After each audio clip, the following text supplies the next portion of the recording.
Hello दोस्तों, स्वागत है आप सभी का आपके अपने चैनल एचपी सक्सेस क्लासेस में। दोस्तों, आईबीपीएस क्लर्क की लास्ट 10 डेज़ की आपकी क्या स्ट्रेटजी होनी चाहिए, किस तरीके से अभी भी आप 15 से 20 मार्क्स अभी भी इंक्रीज़ कर सकते हो। तो वीडियो पूरी जरूर देखना, और अगर आप चैनल पर नहीं जुड़े हो तो चैनल को सब्सक्राइब करो यार, और वीडियो को लाइक करो, क्योंकि ये चैनल मेंस में आपकी बहुत हेल्प करने वाला है। ठीक है, तो देखो वीडियो स्टार्ट करते हैं। तो दोस्तों, बहुत सारे स्टूडेंट ऐसे हैं जिनको सब कुछ आता है, जैसे ही मॉक टेस्ट देने बैठेंगे, मॉक टेस्ट में मार्क्स 60 ही आ रहे हैं, 62 आ रहे हैं, 65 आ रहे हैं, इंक्रीज़ नहीं हो रहे। तो क्या क्या सिली मिस्टेक हो रही है और उन सिली मिस्टेक को कैसे दूर किया जा सकता है, तो वीडियो पूरी जरूर देखना। स्टार्ट करते हैं अपन। और उससे पहले दोस्तों, आज टेक्स्ट बुक पे ऑफर चल रहा है। अगर आप टेक्स्ट बुक का ईयरली प्रो वाला पास लोगे तो आपको 300 रुपीज़ में मिलेगा। अगर आप स्पीड 14 कोड यूज़ करोगे तो 14% डिस्काउंट मिलेगा, 300 रुपये में मिल रहा है। जाके बाई कर सकते हो, उसका लिंक मैं डिस्क्रिप्शन में दे रहा हूँ। ठीक है, तो अब देखो दोस्तों, गलती क्या कर रहे हो आप लोग। जैसे आप लोग मॉक टेस्ट देने बैठोगे तो पहले ही आप अपना टारगेट बहुत हाई सेट कर लेते हो कि मेरे को इतने मार्क्स लाने हैं। ठीक है, तो उस चक्कर में क्या होता है, आप जल्दी जल्दी क्वेश्चंस को पढ़ने की कोशिश करते हो, तो फिर लेफ़्ट को राइट पढ़ लेते हो, रीजनिंग में कोई वजल है, राइट को लेफ़्ट पढ़ लेते हो, तो ये सारी चीज़ें होती हैं। तो आप पहले ही अपने लिए हाई स्टैंडर्ड सेट मत रखो। ठीक है, दूसरी चीज़, आपको 10 दिन में क्या क्या करना है वो भी मैं इस वीडियो के अंदर बता रहा हूँ। ठीक है, और दूसरी गलती क्या कर रहे हैं स्टूडेंट, सेम मॉक टेस्ट दे रहे हैं, उनको अच्छा लग रहा है कि ये मॉक टेस्ट अच्छा है, अच्छे मार्क्स आ रहे हैं इसमें, तो यही मॉक टेस्ट दो। ऐसा नहीं करना है, सेम मॉक टेस्ट नहीं देना है, और सेम पैटर्न से मॉक टेस्ट को दे रहे हैं, प्लस मॉक टेस्ट को एनालिसिस नहीं कर रहे हैं। सबसे बड़ी गलती, एनालिसिस किए बिना आप मार्क्स इंक्रीज़ नहीं कर सकते हो बिल्कुल भी। तो एनालिसिस मॉक टेस्ट का बहुत इंपॉर्टेंट है, वो आपको करना है। किस तरीके से करना है वो मैं बता रहा हूँ आपको। ठीक है, दूसरी चीज़, क्वेश्चन स्किप नहीं कर रहे हैं, क्वेश्चन को ईगो पे लेके बैठे हैं कि ये क्वेश्चन मुझे करना ही है, जैसे इस क्वेश्चन से ही आप पे एग्जाम क्वालिफाई होगा, ऐसा नहीं है। तो प्रीलिम्स इसी के ऊपर है कि आपको क्वेश्चन स्किप करना आना चाहिए, कि कितना जल्दी आप सोच पाते हो, 20 सेकंड के अंदर आप डिसीजन ले पाते हो, नहीं ले पाते हो। प्रीलिम्स उसी के ऊपर है, तो ये चीज़ आपको छोड़नी है। ये गलतियाँ बहुत सारे स्टूडेंट कर रहे हैं। ठीक है, तो अब आपको कैसे गलतियाँ दूर करनी है, उसके लिए सबसे पहले तो आपको मॉक टेस्ट देने हैं सारे, जो भी मॉक टेस्ट दे रहे हो आप लैपटॉप में ही देने हैं, स्क्रॉलिंग नहीं करनी है, और डिफरेंट वेबसाइट से मॉक टेस्ट देने हैं, सेम मॉक टेस्ट नहीं देने। ठीक है, ऐसा नहीं कि आप एक ही मॉक टेस्ट दिए जा रहे हो, गाइडली के या टेक्स्ट बुक के या प्रैक्टिस मॉक के, अलग अलग जगह से दो। प्लस लाइव मॉक टेस्ट जितने भी आए वो मिस मत करो, लाइव मॉक टेस्ट जहाँ से भी आ रहे हैं वो सारे देने हैं आपको। और वाइट पेपर जो एग्ज़ाम में मिलते हैं, वाइट शीट, उसी को आप लेके एग्ज़ाम के फॉर्म में ही बैठोगे, आप एग्ज़ाम चल रहा है उसी तरीके से बैठो। ठीक है, और एनालिसिस करो। एनालिसिस कैसे करना है, सबसे इंपॉर्टेंट चीज़ मैं बता रहा हूँ आपको। देखो, जैसे आपने मॉक टेस्ट दिया, मॉक टेस्ट अटैम्प्ट किया, सबमिट कर दिया, आपके मार्क्स आ गए, मार्क्स देख लिए, उसके बाद 5 मिनट का ब्रेक लो। फिर आप देखो कि आपने कहाँ कहाँ गलतियाँ की, आपके कितने स्कोर आ रहा है। फिर आपको क्या करना है, आपको टाइम नोट करना है। जो आपने राइट क्वेश्चंस किए हैं उसका एक बार टाइम नोट करो, रॉन्ग क्वेश्चन का टाइम नोट करो। प्लस कुछ क्वेश्चन ऐसे भी होंगे हर मॉक के अंदर जो आपने ट्राई किए, आपने वहाँ पे टाइम इन्वेस्ट किया, पर आपको आउटपुट नहीं मिला, आपके मार्क्स नहीं आए, तो उस सारे टाइम को नोट करोगे, सबको ऐड करो हर एक सेक्शन में। क्वांट का भी ऐड करना है, रीजनिंग का भी ऐड करना है, और इंग्लिश का भी ऐड करना है। फिर सबको ऐड करोगे ना, तो आपको पता लगेगा कि आपने 5 से 7 मिनट आपके पूरे वेस्ट गए। तो वो 5 से 7 मिनट को ही आपको बेस्ट यूज़ करना है, ताकि उस 5 से 7 मिनट से आप 10 से 15 मार्क्स ले आओ, तो आपके मार्क्स अपने आप इंक्रीज़ होंगे। एनालिसिस करना यही होता है कि आप पेपर को किस तरीके से बेस्ट तरीके से अटैम्प्ट करते कि आपके मार्क्स ज़्यादा आ पाते और 60 मिनट का पूरा यूज़ होता, यही करना है आपको। ठीक है, और जो क्वेश्चन आप ट्राई कर रहे हो आपसे नहीं हो रहे हैं या रॉन्ग हो रहे हैं, तो उनको आप अलग से लेके अलग से एक साथ थोड़ी प्रैक्टिस कर लो, उन क्वेश्चंस के ऊपर, उन टॉपिक के ऊपर थोड़ी कमांड बना लो। अभी 10 दिन में भी बन सकती है। ठीक है, और 20 मिनट का आपको बेस्ट यूज़ करना है। और आप पेपर को कैसे अटैम्प्ट करोगे, किस तरीके से अटैम्प्ट करने वाले, उसको आप नोट कर लो एक पेपर में, हर मॉक से पहले नोट कर लो एक बार। फिर हर मॉक से पहले आपको विजुलाइज करना है कि आप पेपर को किस टाइप से अटैम्प्ट करने वाले हो। प्लस आपको ये भी देखना है कि अगर आप किसी क्वेश्चन में फंस रहे हो तो वहाँ से आप कैसे बाहर निकलोगे। इस टाइप से 5 मिनट लगेंगे। विजुलाइजेशन बहुत इंपॉर्टेंट है, ये चीज़ करते रहोगे ना तो आपको आ जाएगा कैसे सिचुएशन से लड़ना है, सबसे इंपॉर्टेंट वही है।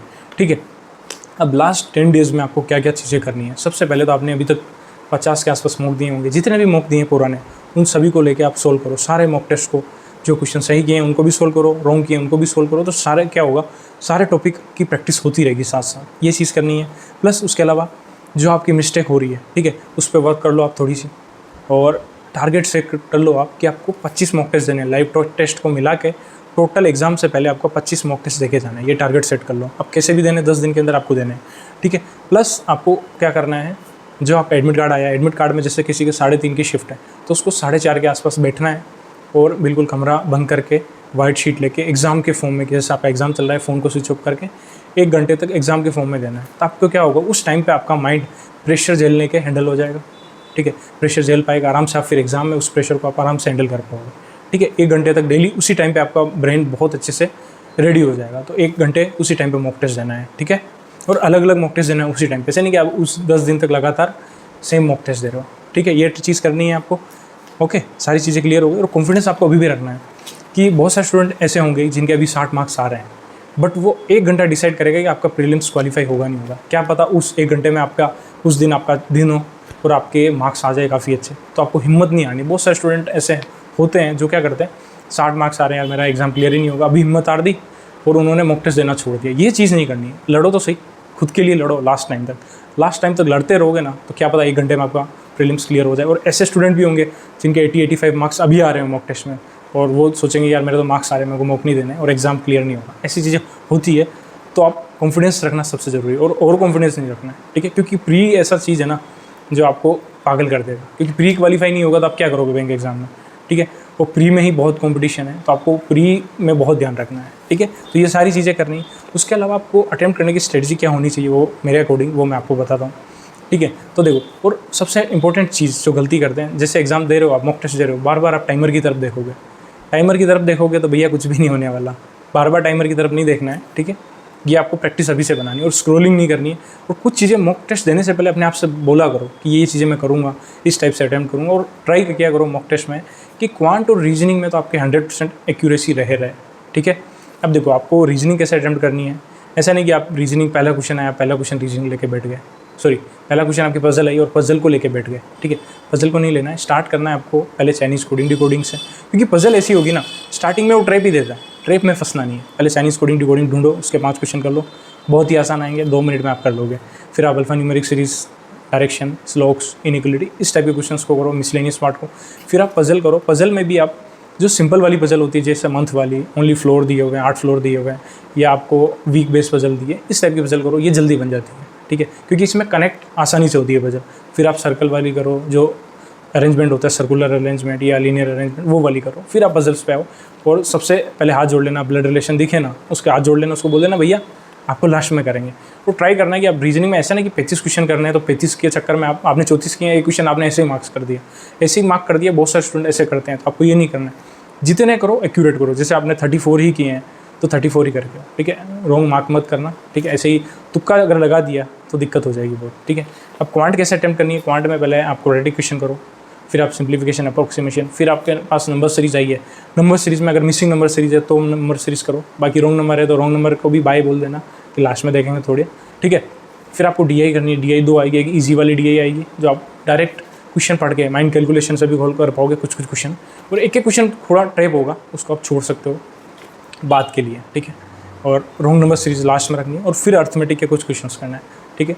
तो आपको ट्राई करना है कि आप 63-65 के आसपास क्वांट और रीजनिंग में करके आओ और एक्यूरेसी 100% रहे, तो आपका एग्जाम कोई नहीं रोक पाएगा, ठीक है। फिर अब बात करें इंग्लिश में। इंग्लिश में बहुत डर लग रहा है यार, क्या करें। तो देखो, इंग्लिश में सबसे पहले आप ऑप्शन एलिमिनेशन का यूज़ करो। 15 मार्क्स तो आप ऐसे ही ला सकते हो ऑप्शन एलिमिनेशन का यूज़ करके, वो भी 100% एक्यूरेसी के साथ। तो ऑप्शन एलिमिनेट करना सीखो आप, अभी भी टाइम है, जिसके मार्क्स नहीं आ रहे हैं वो। प्लस ट्राई करो, पहले अटैम्प्ट करो आप रॉन्गली स्पेल्ड को, फिर वर्ड स्वेप को, वर्ड स्वेप रॉन्गली स्पेल्ड, ये ऑप्शन से हो जाएंगे आराम से। फिर आप क्लॉट टेस्ट करो, फिर फिलर्स करो, फिर आप जाओ RC के ऊपर। और IBPS क्लर्क के अंदर RC आसान आएगा, ठीक है। प्लस उसमें वोकेब के जो 3 क्वेश्चन आते हैं वो डायरेक्ट पॉजिटिव सेंस या नेगेटिव सेंस से भी हो जाते हैं, तो आप देखो उस वर्ड का सेंस क्या, उससे भी आप ऑप्शन एलिमिनेट करके कर पाओगे आराम से। फिर लास्ट में रखो आप पैराजम्बल को और एरर्स के क्वेश्चन, इनको लास्ट में रखो। इस टाइप से अटैम्प्ट करो प्रॉपर तरीके से। प्लस सबसे इंपॉर्टेंट कॉन्फिडेंस रखो, अपने आप को ऐसे मत रखो कि यार मेरा प्री क्वालिफाई होगा नहीं होगा। सेल्फ बिलीफ रखो कि आप प्री क्वालिफाई कर लोगे इस बार, चाहे अभी आपके 60 मार्क्स आ रहे हैं तो आप डेफिनेटली प्री क्वालिफाई कर जाओगे। प्लस सिली मिस्टेक जो मैंने बताई है, पहले टारगेट सेट मत करो बार बार, और क्वेश्चन आप मॉक देने से पहले एक बार सोचो कि आप मेरे को रॉन्ग नहीं करना है। 100% एक्यूरेसी रखनी है क्वांट और रीजनिंग में, तो पूरी, तभी आपका एग्जाम अच्छे से क्वालिफाई हो जाएगा और अभी भी 15-20 मार्क्स बढ़ जाएंगे। तो ये सारी चीज़ें करोगे तो आपका एग्जाम कोई नहीं रोक सकता है। और अगर आप करंट अफेयर पढ़ रहे हो मेंस के लिए, RRB PO, RRB क्लर्क, इनके लिए, तो आप मेरा चैनल फॉलो कर सकते हो। डेली करंट अफेयर की क्लासेस मैं करवा रहा हूँ, प्लस क्विजेज भी स्टार्ट किए मिशन के लिए, और वीकली करंट अफेयर भी कर रहे हैं। तो आप चैनल को अच्छे से फॉलो करो करंट अफेयर के लिए।